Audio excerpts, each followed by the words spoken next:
President Trump is now seeking a whopping $10 billion in damages from the Wall Street Journal over the Epstein story in his lawsuit. $10 billion with a B. Holy shit. Trump is going to own the Wall Street Journal before it's over with. And listen, they did it to themselves. They barked up the wrong tree. And now he's pissed. He's pissed off and he's not backing down. And he is not going after them lightly. This is exactly what we want. This is exactly what we want. You want to spread lies, you want to, push this bullshit, that's fine. I mean, ultimately, I even saw Megyn Kelly talking about this topic, and even she was like, this is ridiculous. Like, what the hell are we doing?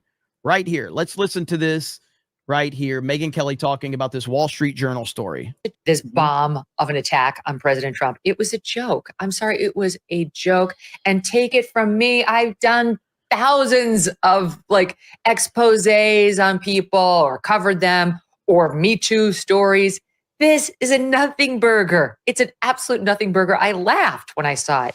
The big shock piece the Journal's been working on that's gotten all this buzz amongst journos in the days leading up to it is that Trump allegedly, he denies it and is now suing over this allegation, in 2003 wrote Jeffrey Epstein a letter as part of a group of letters that came from people like Alan Dershowitz and many others for Jeffrey's 50th birthday party.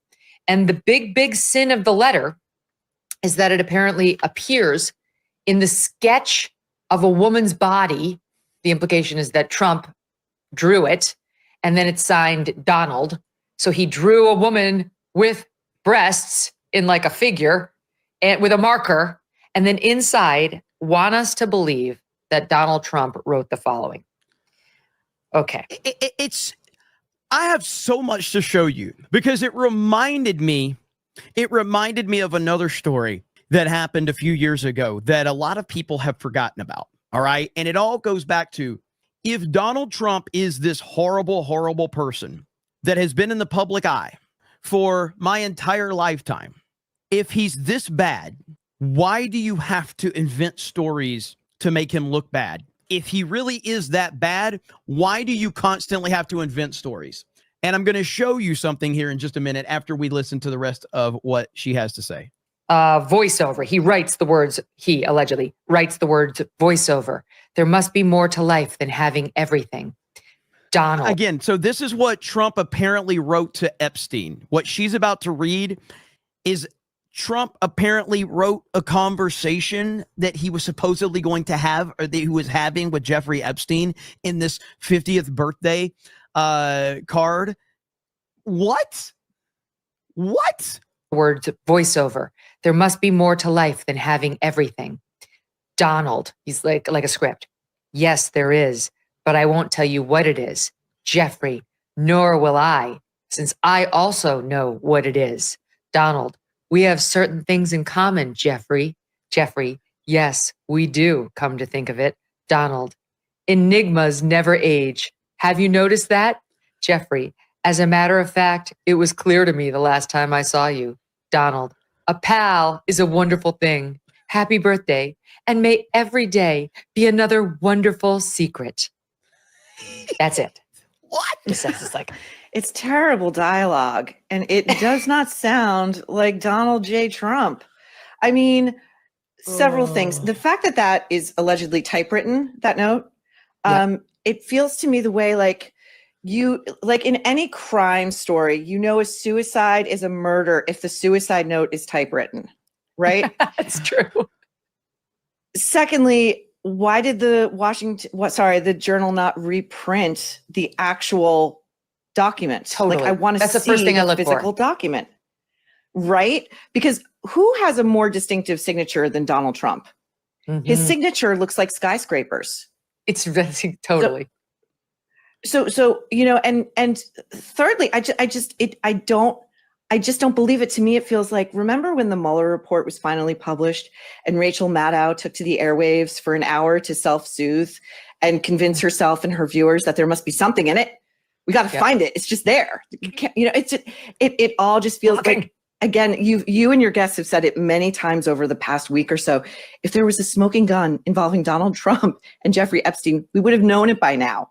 Mm-hmm. That's the point. We would have already known. There is nothing there. There just isn't. If there was, they wouldn't have to make shit up. They literally shot at this man. They've tried to kill him. They've arrested him. They've targeted his family. They've targeted his home. They've literally done everything in their power except apparently use the truth that they have against him. What the fuck, dude? That's right. We wouldn't be waiting for the Wall Street Journal to break it mid President Trump's second term as president. It's absurd. So we don't know whether even the Journal has seen the original letter. We know that they say they've seen documents. They said Maxwell collected all these letters for this birthday gift Epstein got in 2003, put it in a birthday album. They say, according to documents reviewed by the Wall Street Journal. Well, which documents? Have you seen the letter? Trump's team is saying they did not hand the letter over to Team Trump when they went to him for comment.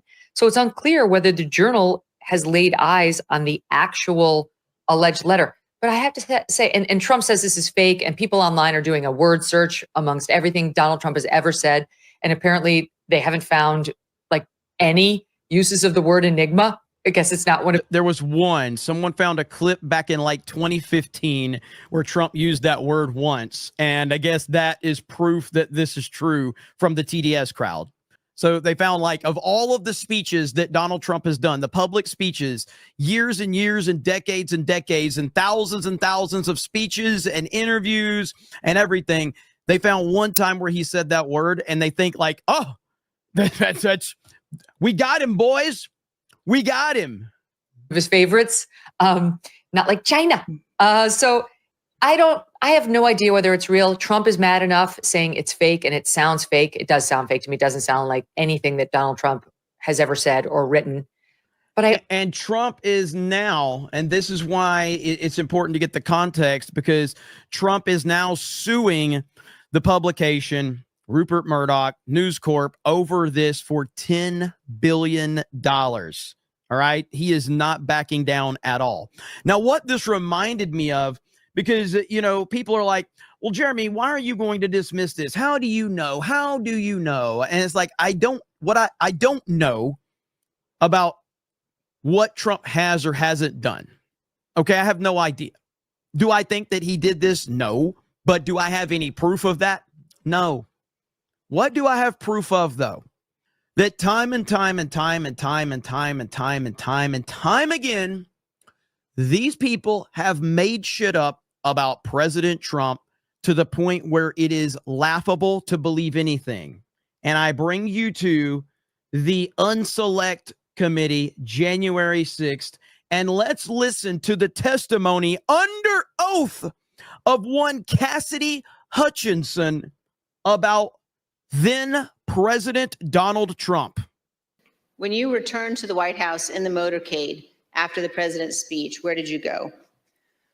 When I returned to the White House, I walked upstairs towards the Chief of Staff's office, and I noticed Mr. Renato lingering outside of the office. Once we had made eye contact, he quickly waved me to go into his office, which was just across the hall from mine. When I went in, he shut the door, and I noticed Bobby Engel, who is the head of Mr. Trump's security detail, sitting in a chair, just looking somewhat discombobulated and a little lost. I looked at Tony, and he had said, "Did you effing hear what happened in the Beast?" I said, "No, Tony, I just got back." So did you effing hear what just happened in the Beast? Now, I want to remind all of you, this is why us MAGA people meme on Trump so much, because much like anybody with any common sense, we understand that Donald Trump now is 79. At the time, he was whatever, 75. He's a 75-year-old man, okay? We say 6'3", 215 pounds, chisel from rock, alpha male athlete, elite athlete, could be the UFC champion, but he's making America great again. It's all a big fucking meme. The truth is that these motherfuckers, they actually believe that Trump is like John fucking Wick, all right? They actually think Trump is like John Wick in real life. So listen to what she says about 75-year-old Donald Trump. What happened? Tony proceeded to tell me that when the president got in the beast, he was under the impression from Mr. Meadows that the off-the-record movement to the Capitol was still possible and likely to happen, but that Bobby had more information. So once the president had gotten into the vehicle with Bobby, he thought that they were going up to the Capitol, and when Bobby had relayed to him, we don't have the assets to do it, it's not secure, we're going back to the West Wing. The president had very strong, a very angry response to that. Tony described him as being irate. The president said something to the effect of, "I'm the effing president, take me up to the Capitol now." It gets better, but I have to stop right there and go, Donald Trump has been in the public eye for decades and decades and decades. Have we ever seen Donald Trump unhinged or angry, losing his cool or anything? We've never seen this. To which Bobby responded, "Sir, we have to go back to the West Wing." The president reached up towards the front of the vehicle to grab at the steering wheel. Mr. Engel grabbed his arm, said, "Sir, you need to take your hand off the steering wheel. We're going back to the West Wing. We're not going to the Capitol." Mr. Trump then used his free hand to lunge towards Bobby Engel. And when Mr. Ornato had recounted this story to me, he had motioned towards his clavicles. And was Mr. Engel... What? Trump lunging at Secret Service people. Absolute athlete. Alpha male. Jason Bourne. John Wick. Literally Batman, ladies and gentlemen. in the room as Mr. Ornato told you this story? He was. Did Mr. Engel correct or disagree with any part of the story from Mr. Ornato? Mr. Engel did not correct or disagree with any part of the story. Did Mr. Engel or Mr. Ornato ever after that tell you that what Mr. Ornato had just said was untrue? Neither Mr. Ornato nor Mr. Engel told me ever that it was untrue. And despite this altercation, this physical altercation during the ride back to the White House, President Trump still demanded to go to the Capitol.